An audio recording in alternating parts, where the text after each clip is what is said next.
দেখুন বন্ধুরা, আজকে কাঁচা লঙ্কা দিয়ে চিকেন হচ্ছে আমার। এই যে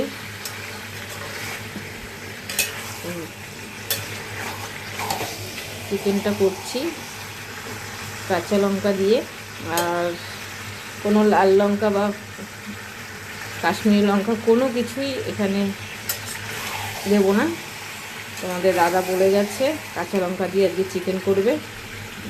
আর সত্যি কথা বলতে কাঁচা লঙ্কা দিয়ে খেলে ক্ষতিটাও কম করে, আর লাল লঙ্কা দিয়ে তো জানো তো এটা কত ধরনের যে ক্ষতি হতে পারে।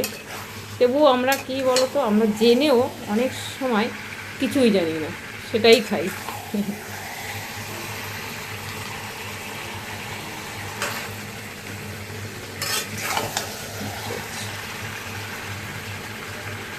যারা লাল লাল পছন্দ করে হয়তো তাদের আজকে ভালো লাগবে না এটা,